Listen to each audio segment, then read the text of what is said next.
How's everybody doing today? My name is Brandon, and today I'm going to be talking about one of my personal favorite pieces that I've read in philosophy, The Allegory of the Cave, written by Plato. First, I'm going to start off with a little background information about Plato, and then I'm going to get into the actual story. Plato was a Greek philosopher. He was born around 427 BC and died around 347 BC.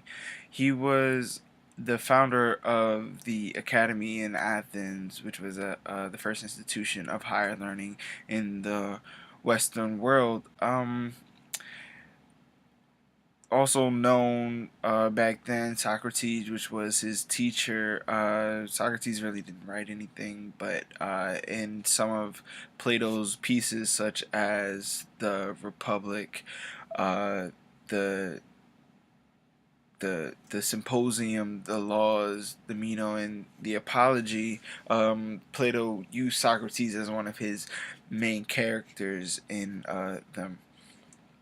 He Plato influenced a lot of Western philosophy and sciences for today.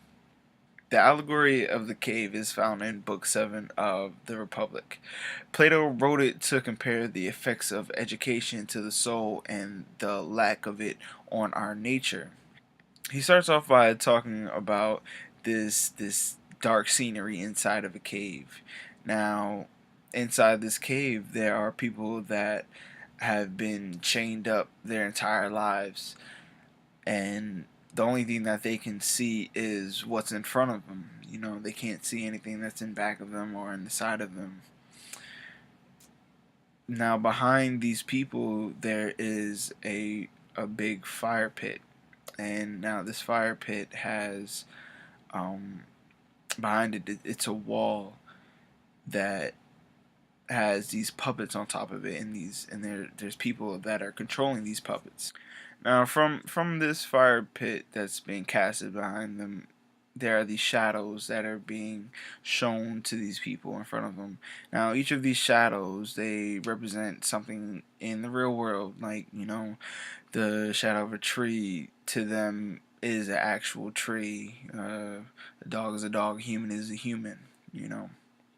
So these things are considered to be real to these people. All they know are these shadows. Now, Socrates brings up a scenario.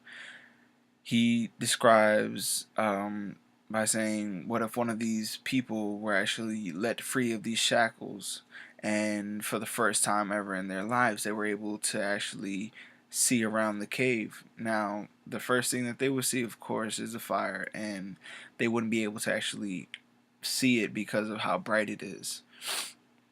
Now, over time, the person, his eyes would get adjusted to the fire and be able to see these things. And now, at this point, this person is being told that everything that he sees around him is actually what is real, and the things that he's known before is not real. So, any logical person would be skeptical of what they're hearing and wouldn't believe it at first. So he would try to go back to his own norm of being, just seeing shadows. So these people decide to drag this man out of the cave, um, unwillingly. So once he gets out of the cave, of course, again, he can't see anything because his eyes aren't well adjusted to this new light.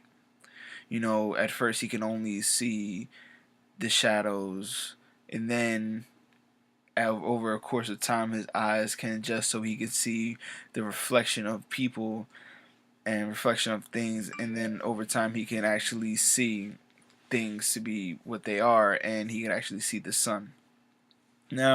Now that this person is able to see these things, or these forms as what Plato claims them to be, he he has knowledge of what true reality is. So what he decides to do is to go back into the cave to actually try to spread this new means of knowledge to his people.